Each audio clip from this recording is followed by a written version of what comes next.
Pride and Prejudice, Chapter 1. It is a truth universally acknowledged that a single man in possession of a good fortune must be in want of a wife.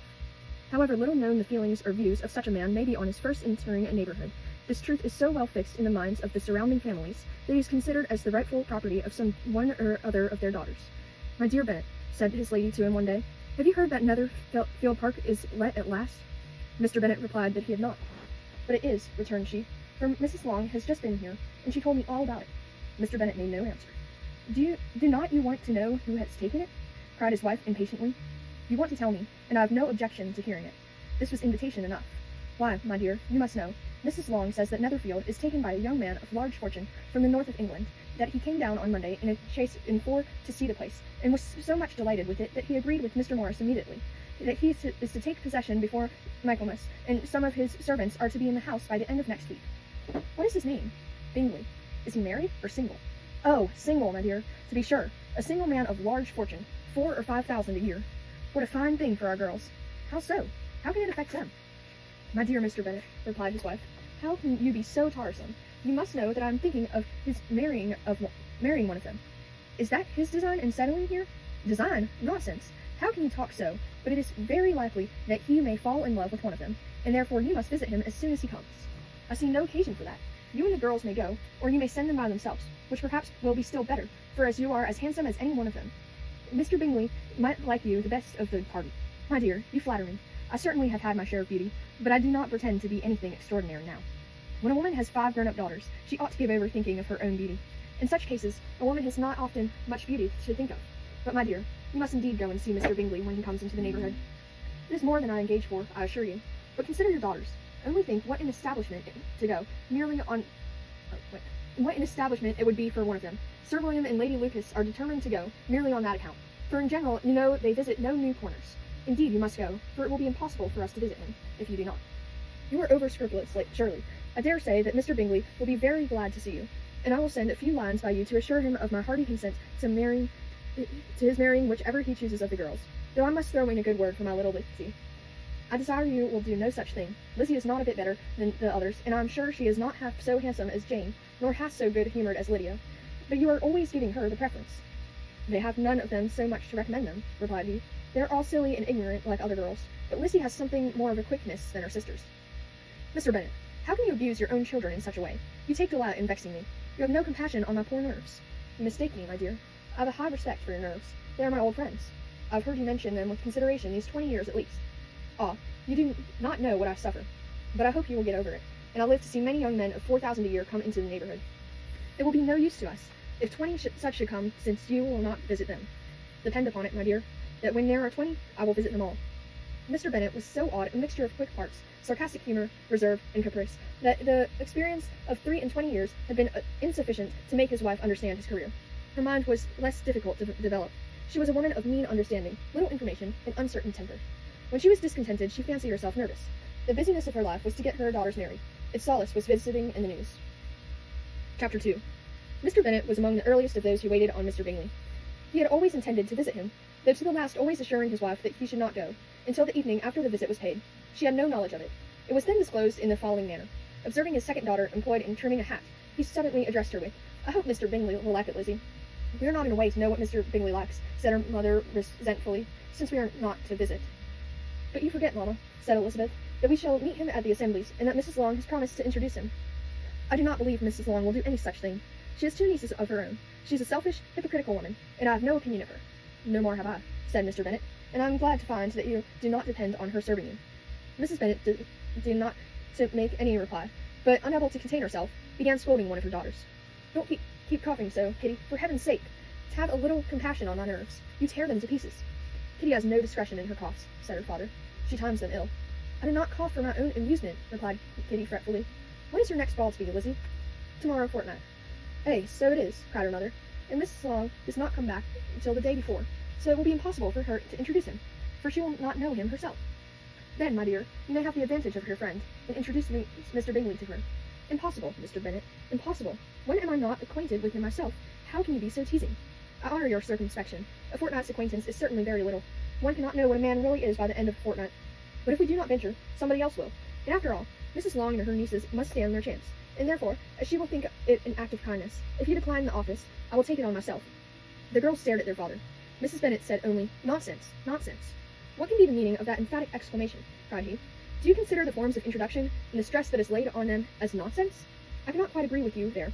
What say you, Mary? For you are a young lady of deep reflection, I know, and read great books, and make extracts." Mary wished to say something very sensible, but knew not how. "While Mary is adjusting her ideas," he continued, "let us return to Mr. Bingley." "I'm sick of Mr. Bingley," cried his wife. "I'm sorry to hear that. But why did you not tell me before? If I had known as much this morning, I certainly would not have called on him. It is very unlucky, but as I have usually paid the visit, we cannot escape the acquaintance now." The astonishment of the ladies was just what he wished, that of Mrs. Bennet perhaps surpassing the rest, though when the first tumult of joy was over, she began to declare that it was what she had expected all the while. "How good it was in you, my dear Mr. Bennet, but I knew I should persuade you at last. I was sure you loved your girls too well to neglect such an acquaintance. Well, how pleased I am, and it is such a good joke, too, that you should have gone this morning, and never said a word about it till now. Now, Kitty, you may cough as much as you choose," said Mr. Bennet, and as he spoke, he left the room, fatigued with the raptures of his wife. "What an excellent father you have, girls," said she, when the door was shut. "I do not know how you will ever make him amends for his kindness, or me either, for that matter. At our time of life, it is not so pleasant, I can tell you, to be making a new acquaintance every day. But for your sakes, we would do anything, Lydia, my love. Though you are the youngest, I dare say Mr. Bingley will dance with you at the next ball." "Oh," said Lydia stoutly, "I'm not afraid, for though I am the youngest, I'm the tallest." The rest of the evening was spent in conjecturing how soon he would return Mr. Bennet's visit, and determining when they should ask him to dinner. Chapter 3. Not all that Miss Bennet, however, with the assistance of her 5 daughters, could ask on a subject was sufficient to draw from her husband any satisfactory description of Mr. Bingley.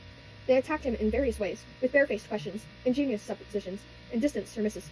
He eluded the skill of them all, and they were at last obliged to accept the second-hand intelligence of their neighbour, Lady Lucas. Her report was highly favourable. Sir William had been delighted with him.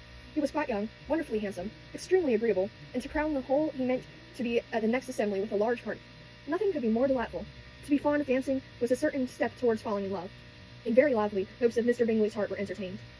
"If I can but see one of my daughters happily settled at Netherfield," said Mrs. Bennet to her husband, "and all the others equally well married, I shall have nothing to wish for." In a few days Mr. Bingley returned for Mr. Bennet's visit, and sat about 10 minutes with him in his library. He had entertained hopes of being admitted to a sight of the young ladies, of whose beauty he had heard much, but he saw only father. The ladies were somewhat more fortunate, for they had the advantage of ascertaining from an upper window that he wore a blue coat and rode a black horse. An invitation to dinner was soon afterwards dispatched, and already had Mrs. Bennet planned the courses that were to do credit to her housekeeping. When an answer arrived which deferred it all, Mr. Bingley was obliged to be in town the following day, and consequently unable to accept the honour of their invitation. And Mrs. Bennet was quite disconcerted. She could not imagine what business he could have in town so soon after his arrival in Hertfordshire, and she began to fear that he might be always flying about from one place to another, and never settled at Netherfield as he ought to be. Lady Lucas quieted her fears a little by starting the idea of his being gone to London, only to get a large party for the ball, and a report soon followed that Mr. Bingley was to bring 12 ladies and 7 gentlemen with him to the assembly. The girls grieved over such a number of ladies, but were comforted the day before the ball by hearing that instead of 12, he had brought only 6 with him from London, his 5 sisters and a cousin. And when the party entered the assembly room, it consisted of only 5 altogether: Mr. Bingley, his 2 sisters, the husband of the eldest, and another young man. Mr. Bingley was good-looking and gentlemanlike. He had a pleasant countenance and easy, unaffected manners. His sisters were fine women, with an air of decided fashion. His brother-in-law, Mr. Hurst, merely looked the gentleman, but his friend, Mr. Darcy, soon drew the attention of the room by his fine, tall person, handsome features, noble mien, and the report which was in general circulation within 5 minutes after his entrance, of his having 10,000 a year. The gentleman pronounced him to be a fine figure of a man. The ladies declared he was much handsomer than Mr. Bingley, and he was looked at with great admiration for about half the evening, till his manners gave a disgust which turned the tide of his popularity. For he was discovered to be proud, to be above his company, and above being pleased, and not all his large estate in Derbyshire could then save him from having a most forbidding, disagreeable countenance, and being unworthy to be compared with his friend. Mr. Bingley had soon made himself acquainted with all the principal people in the room. He was lively and unreserved, danced every dance, was angry that the ball closed so early, and talked of giving one himself at Netherfield. Such amiable qualities much speak for themselves. What a contrast between him and his friend! Mr. Darcy danced only once with Miss Hurst, and once with Miss Bingley, declined being introduced to any other lady, and spent the rest of the evening in walking about the room, speaking occasionally to one of his own party. His character was decided. He was the proudest, most disagreeable man in the world, and everybody hoped that he would never come there again. Amongst the most violent against him was Mrs. Bennet, whose dislike of his general behaviour was sharpened into particular resentment by his having slighted one of her daughters. Elizabeth Bennet had been obliged, by the scarcity of gentlemen, to sit down for 2 dances, and during part of that time, Mr. Darcy had been standing near enough for her to overhear a conversation between him and Mr. Bingley, who came from the dance for a few minutes to press his friend to join it. "Come, Darcy," said he. "I must have you dance. I hate to see you standing about by yourself in this stupid manner. You had much better dance." "I certainly shall not. You know how I detest it, unless I am particularly acquainted with my partner. At such an assembly as this, it would be insupportable. Your sisters are engaged, and there is not another woman in the room whom it would not be a punishment to me to stand up with." "I would not be so fastidious as you are," cried Bingley. "For a kingdom, upon my honor, I never met so many pleasant girls in my life as I have this evening, and there are several of them you see uncommonly pretty." "You are dancing with the only handsome girl in the room," said Mr. Darcy, looking at the eldest Miss Bennet. "Oh, she is the most beautiful creature I ever beheld. But there is one of her sisters sitting down just behind you, who is very pretty, and I dare say, very agreeable. Do you let me ask my partner to introduce you?" "Which do you mean?" And turning around, he looked for a moment at Elizabeth, till catching her eye, he withdrew his own and coldly said, "She is tolerable, but not handsome enough to tempt me, and I am in no humor at present to give consequence to the young ladies who are slighted by other men. You had better return to your partner and enjoy her smiles, for you are wasting your time with me." Mr. Bingley followed his advice. Mr. Darcy walked off, and Elizabeth remained with no very cordial feelings towards him. She had told the story, however, with great spirit among her friends, for she had a lively, playful disposition, which delighted in anything ridiculous. The evening altogether passed off pleasantly to the whole family. Mrs. Bennet had seen her eldest daughter much admired by the Netherfield party. Mr. Bingley had danced with her twice, and she had been distinguished by his sisters. Jane was as much gratified by this as her mother could be, though in a quieter way. Elizabeth felt Jane's pressure. Mary had heard herself mentioned to Miss Bingley as the most accomplished girl in the neighbourhood, and Catherine and Lydia had learned to care for at a ball. They returned, therefore, in good spirits to Longbourn, the village where they lived, and of which they were the principal inhabitants. They found Mr. Bennet still up. With a book he was regardless of time, and on the present occasion he had a good deal of curiosity as to the event of an evening which had raised such splendid expectations. He had rather hoped that all his wife's views on the stranger would be disappointed, but he soon found that he had a very different story to hear. "Oh, my dear Mr. Bennet," as she entered the room, "we have had a most delightful evening, a most excellent ball. I wish you had been there. Jane was so admired, nothing could be like it. Everybody said how well she looked, and Mr. Bingley thought her quite beautiful, and danced with her twice. Only think of that, my dear. He actually danced with her twice, and she was the only creature in the room that he asked a second time. First of all, he asked Miss Lucas. I was so vexed to see him stand up with her, but, however, he did not admire her at all. Indeed, nobody can, you know, and he seemed quite struck with Jane as she was going down the dance. So he inquired who she was, and got introduced, and asked her for the 2 next. Then, the 2/3 he danced with Miss King, and the 2/4 with Maria Lucas, and the 2/5 with Jane again, and the 2/6 with Lizzie, and the ballinger. If he had any compassion for me, cried her husband impatiently, he would not have danced half so much. For God's sake, say no more of his partners. Oh, that he had sprained his ankle in the first dance. Oh, my dear, continued Miss Bennet, I am quite delighted with him. He is so excessively handsome, and his sisters are charming women. I never in my life saw anything more elegant than their dresses. I dare say the lace upon Miss Hurst's gown." Here she was interrupted again. Mr. Bennet protested against any description of finery. She was therefore obliged to seek another branch of the subject, and related, with much bitterness of spirit and some exaggeration, the shocking rudeness of Mr. Darcy. "But I can assure you," she added, "that Lizzie does not lose much by not suiting his fancy, for he is a most disagreeable, horrid man, not at all worth pleasing, so high and so conceited that there is no enduring him. He walked here, and he walked there, fancying himself so very great, not handsome enough to dance with. I wish you had been there, my dear, to have given him one of your set downs. I quite detest the man." Chapter 4.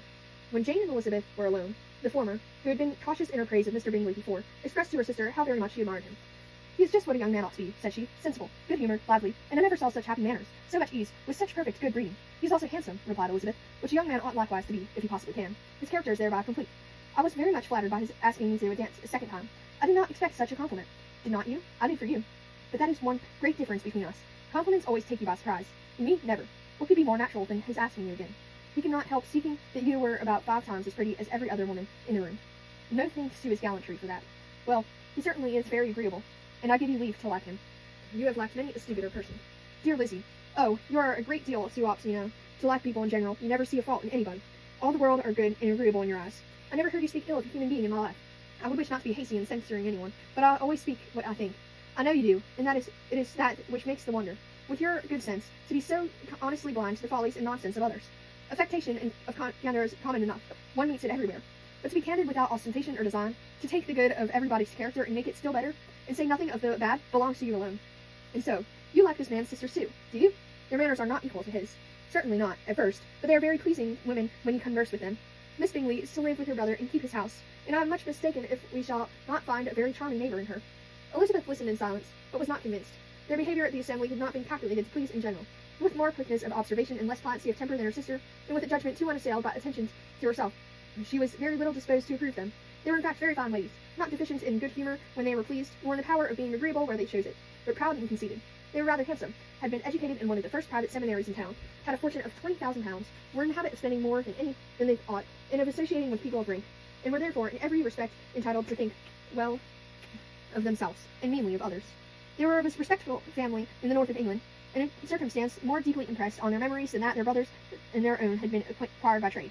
Mr. Bingley inherited property to the amount of nearly £100 from his father, who had intended to purchase an estate, but did not live to do it. Mr. Bingley intended it likewise, and sometimes made choice of his county, but as he was now provided with a good house and liberty of manner, it was doubtful to many of those who best knew the easiness of his temper, whether he might not spend the remainder of his days at Netherfield, and leave the next generation to purchase. His sisters were very anxious for having an estate of his own, but though he was now established only as a tenant, Miss Bingley was by no means unwilling to preside at his table, nor was Miss Hurst, who had married a man of more fashion than fortune, less disposed to consider his house as her home when it suited her. Mr. Bingley had not been of age 2 years, when he was tempted by an accidental recommendation to look at the Netherfield house. He did look at it, and into half an hour he was pleased with the situation in the principal rooms, satisfied with what the owner said in its praise, and took it immediately. Between him and Darcy there was a very steady friendship, in spite of great opposition of character. Bingley was endeared to Darcy by the easiness, openness, ductility of his temper, though no disposition could offer a greater contrast to his own, and though with his own he never appeared dissatisfied. On the strength of Darcy's regard, Bingley had the firmest reliance, and of his judgment the highest opinion. In understanding, Darcy was the superior. Bingley was by no means deficient, but Darcy was clever. He was at the same time haughty, reserved, and fastidious, and his manners, though well-bred, were not inviting. In that respect his friend had greatly the advantage. Bingley was sure of being liked wherever he appeared. Darcy was continually giving offence. The manner in which they spoke of the Maritime Assembly was sufficiently characteristic. Bingley had never met with pleasanter people or prettier girls in his life. Everybody had been most kind and attentive to him. There had been no formality, no stiffness. He had soon felt acquainted with all of the room, and as to Miss Bennet, he could not conceive an angel more beautiful. Darcy, on the contrary, had seen a collection of people in whom there was little beauty, and no fashion, for none of whom he had felt the smallest interest, and from none received either attention or pleasure. Miss Bennet he acknowledged to be pretty, but she smiled too much. Miss Hurst and her sister allowed it to be so, but they admired her and liked her, and pronounced her to be a sweet girl, and one whom they should not object to know more of. Miss Bennet was therefore established as a sweet girl, and their brother felt authorized by such commendation to think of her as he chose. Chapter 5. Within a short walk of Longbourn lived a family with whom the Bennets were particularly intimate. Sir William Lucas had been formerly in trade in Meryton, where he had made a tolerable fortune and risen to the honour of knighthood by an address to the king during his mayoralty. The distinction had perhaps felt too strongly. It had given him a disgust to his business and to his residence in a small market town, and quitting them both, he had removed with his family to a house about a mile from Meryton, denominated from that period Lucas Lodge, where he could think with pleasure of his own importance, and unshackled by business, occupy himself solely in being civil to all the world, for though elated by his rank, it did not render him supercilious. On the contrary, he was all attention to everybody. By nature inoffensive, friendly, and obliging, his presentation at St. James had made him courteous. Lady Lucas was a very good kind of woman, not too clever to be a valuable neighbour to Miss Bennet. They had several children. The eldest of them, a sensible, intelligent young woman, about 27, was Elizabeth's intimate friend. That the Miss Lucases and the Miss Bennets should meet to talk over a ball was absolutely necessary, and the morning after the assembly brought the former to Longbourn to hear and to communicate. "You began the evening well, Charlotte," said Miss Bennet with the civil self-command to Miss Lucas. "You were Mr. Bingley's first choice." "Yes, but he seemed to like his second better." "Oh, you mean Jane, I suppose, because he danced with her twice." "To be sure, that did seem as if he admired her. Indeed, I rather believe he did. I heard something about it, but I hardly know what something about Mr. Robertson." "Perhaps you mean what I overheard between him and Mr. Robinson. Did I not mention it to you? Mr. Robinson's asking him how he liked our Meryton assemblies, and whether he did not think there were a great many pretty women in the room, and which he thought the prettiest. In answering immediately to the last question, "Oh, the eldest, Mrs. Bennet, beyond a doubt. There cannot be two opinions on that point." "Upon my word, well, that was very decided indeed. That does seem as if, but, however, it may all come nothing, you know." "My overhearings were more to the purpose than yours, Eliza," said Charlotte. "Mr. Darcy is not so well worth listening to as his friend, is he?" "Poor Eliza, to be only just tolerable. I beg you would not put it into Lissy's head to be vexed by his ill treatment, for he is such a disagreeable man that it would be quite a misfortune to be liked by him. Mrs. Long told me last night that he sat close to her for half an hour without once opening his lips." "Are you quite sure, ma'am?" "Is not there a little mistake?" said Jane. "I certainly saw Mr. Darcy speaking to her." Because she asked him at last now how he liked Netherfield, and he could not help answering her, but she said he seemed very angry at being spoke to." "Miss Bingley told me," said Jane, "that he never speaks much unless among his intimate acquaintance. With them he is remarkably agreeable." "I do not believe a word of it, my dear. If he had been so very agreeable, that he would have talked to Mrs. Long. But I can guess how it was. Everybody says that he is ate up with pride, and I dare say he had heard somehow that Mrs. Long does not keep a carriage, and had come to the ball in a hack chaise. I do not mind that he's not talking to Mrs. Long, said Miss Lucas, but I wish he had danced with Eliza. Another time, Lizzie, said her mother, I would not dance with him if I were you. I believe, ma'am, I may safely promise you never dance with him. His pride, said Miss Lucas, does not offend me so much as pride often does, because there is an excuse for it. One cannot wonder that so very fine a young man, with family, fortune, everything in his favor, should think highly of himself. If I may so express it, he has a right to be proud. That is very true, replied Elizabeth, and I could easily forgive his pride, if he had not mortified mine. Pride, observed Mary, who piqued herself upon the solidity of her reflections, is a very common failing, I believe. By all that I have ever read, I am convinced that it is very common indeed, that human nature is particularly prone to it, and that there are very few of us who do not cherish a feeling of self-complacency on the score of some quality or other, real or imaginary. Vanity and pride are different things, though the words are often used synonymously. A person may be proud without being vain. Pride relates more to our opinion of ourselves, vanity to what we would have others think of us. If I were as rich as Mr. Darcy, cried a young Lucas who came with his sisters, I should not care how proud I was. I would keep a pack of foxhounds, and drink a bottle of wine every day. Then you would drink a great deal more than you ought, said Miss Bennet, and if I were to see you at it, I should take away your bottle directly. The boy protested that she should not. She continued to declare that she would, and the argument ended only with the visit. Chapter 6. The ladies of Longbourn soon waited on those of Netherfield. The visit was returned in due form. Miss Bennet's pleasing manners grew on the good will of Miss Hurst and Mrs. Bingley. And though the mother was found to be intolerable and the younger sisters not worth speaking to, a wish of being better acquainted with them was expressed towards the two eldest. By Jane, this attention was received with the greatest pleasure, but Elizabeth still saw superciliousness in their treatment of everybody, hardly excepting even her sister, and could not like them, though their kindness to Jane, such as it was, had a value as arising in all probability from the influence of their brother's admiration. It was generally evident whenever they met that he did admire her, and to her it was equally evident that Jane was yielding to the preference which she had begun to entertain for him from the first, and was in a way to be very much in love. But she considered with pleasure that it was not likely to be discovered by the world in general, since Jane united with great strength of feeling, a composure of temper, and a uniform cheerfulness of manner, which would guard her from the suspicious of the impertinent. She mentioned this to her friend, Miss Lucas. It may perhaps be pleasant, replied Charlotte, to be able to impose on the public in such a case, but it is sometimes a disadvantage to be so very guarded. If a woman conceals her affection with the same skill from the objects of it, she may lose the opportunity of fixing him, and it will then be but poor consolation to believe the world equally in the dark.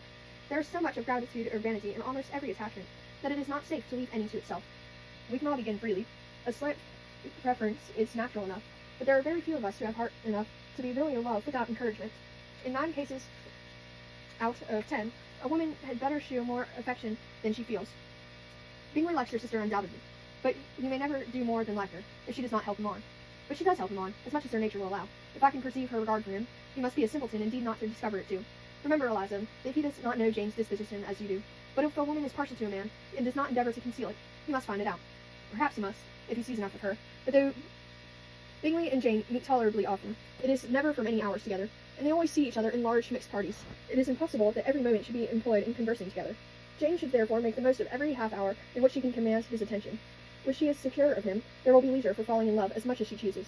Your plan is a good one, replied Elizabeth, where nothing is in question but the desire of being well married, and if I were determined to get a rich husband, or any husband, I dare say I should adopt it. But these are not Jane's feelings. She is not acting by design, as that she cannot even be certain of the degree of her own regard, nor of its reasonableness. She has known him only a fortnight. She danced 4 dances with him at Marathon. She saw him one morning at his own house, and has since dined in the company with him 4 times. This is not quite enough to make her understand his character. Not as you represent it, as she merely dined with him. She might only have discovered whether he has a good appetite. But you must remember that 4 evenings must have been also spent together, and 4 evenings may do a great deal. Yes, these 4 evenings is enabled them to ascertain what they both like better than commerce. But with respect to any other leading characteristic, I do not imagine that much has been unfolded. Well, said Charlotte, I wish Jane success with all my heart, and if she were married to him tomorrow, I should think that she had as good a chance of happiness as if she were to be studying his character for a 12th month. Happiness in marriage is entirely a matter of chance. If the dispositions of the parties are ever so well known to each other, or ever so similar beforehand, it does not advance their felicity in the least.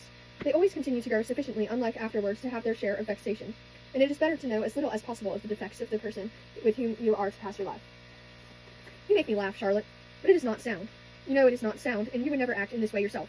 Occupied in observing Mr. Bingley's attentions to her sister, Elizabeth was far from suspecting that she was herself becoming an object of some interest in the eyes of his friend. Mr. Darcy had at first scarcely allowed her to be pretty. He had looked at her without admiration at the ball, and when they next met, he looked at her only to criticize. But no sooner had he made it clear to himself and his friends that she had hardly a good feature in her face, than he began to find it was rendered uncommonly intelligent by the beautiful expression of her dark eyes. To this discovery succeeded some others equally mortifying. Though he had detected with a critical eye more than one failure of perfect symmetry in her form, he was forced to acknowledge her figure to be light and pleasing. And in spite of his asserting that her manners were not those of the fashionable world, he was caught by their easy playfulness. Of this she was perfectly unaware. To her he was the only man who made himself agreeable nowhere, and who thought her handsome enough to dance with. He began to wish to know more of her, and as a step towards conversing with her himself, attended to her conversation with others. His doing so drew her notice. It was at Sir William Lucas's, where a large party were assembled. "What does Mr. Darcy mean," said she to Charlotte, "by listening to my conversation with Colonel Forster?" "That is a question which Mr. Darcy only can answer. But if he does it any more, I shall certainly let him know that I see what he is about. He is a very satirical act, and if I do not begin by being impertinent myself, I shall soon grow afraid of him." On his approaching them soon afterwards, though without seeming to have any intention of speaking, Miss Lucas defied her friend to mention such a subject to him, which immediately provoking Elizabeth to do it, she turned to him and said, Did not you think, Mr. Darcy, that I expressed myself uncommonly well just now, when I was teasing Colonel Forster to give us a ball at Marathon? With great energy, but it is a subject which always makes a lady energetic. You are severe on us. It will be her turn soon to be teased, said Miss Lucas. I'm going to open the instrument, Eliza, and you know what follows.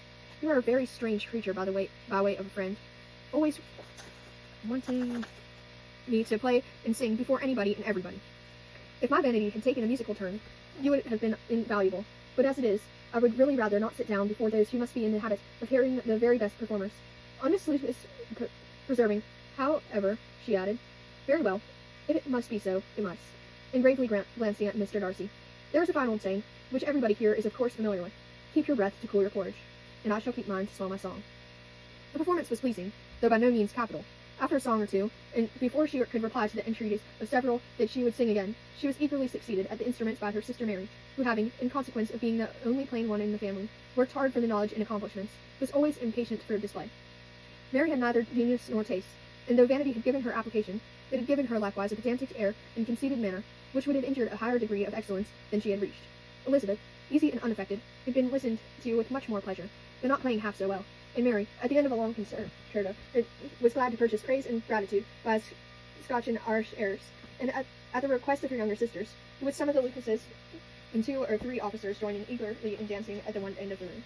Mr. Darcy stood near them, and, in silent indignation at such a mode of passing the evening, to the exclusion of all conversation, and was too much engrossed by his own thoughts to perceive that Sir William Lucas was his neighbour, till Sir William thus began.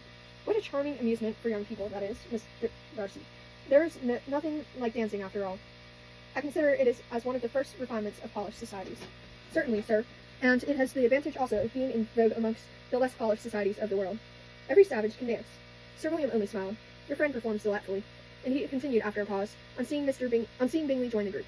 And I doubt not that you are an adept in the science yourself, Mr. Darcy. You saw me dance at Marathon, I believe, sir. Yes, indeed, and received no inconsiderable pleasure from the sight. Do you often dance at St. James? Never, sir. Do you not think it would be a proper compliment to the place? It is a compliment which I never pay to any place if I can avoid it. You have a house in town, I conclude. Miss Darcy bowed. I had once some thoughts of fixing in town myself, for I am fond of superior society, but I did not feel quite certain that the air of London would agree with Lady Lucas. He paused in hopes of an answer, but his companion was not disposed to make any, and Elizabeth at that instant moving towards them, was struck with the notion of doing a very gallant thing, and called out to her, My dear Miss Eliza, why are not you dancing? Mr. Darcy, you must allow me to present this young lady to you as a very desirable partner. You cannot refuse to dance, I'm sure, when so much beauty is before you. And taking her hand, he would have given it to Mr. Darcy, who, though extremely surprised, was not unwilling to receive it. And when she instantly drew back and said with some discomposure to Sir William, Indeed, sir, I have not the intention of dancing. I entreat you not to suppose that I moved this way in order to beg for a partner. Mr. Darcy, with grave propriety, requested to be allowed the honour of her hand, but in vain. Elizabeth was determined, nor did Sir William at all shake her purpose by his attempt at persuasion. You excel so much in the dance, Miss Eliza, that it is cruel to deny me the happiness of seeing you, and though this gentleman dislikes the music in general, he can have no objection, I'm sure, to oblige us for 1/2 hour. Mr. Darcy is all politeness, said Elizabeth, smiling. He is indeed, but considering the inducement, my dear Miss Eliza, we cannot wonder at his complaisance, for who would object to such a partner? Elizabeth looked archly, and turned away. Her resistance had not injured her with the gentleman, and he was thinking of her with some complacency, when thus accosted by Miss Bingley.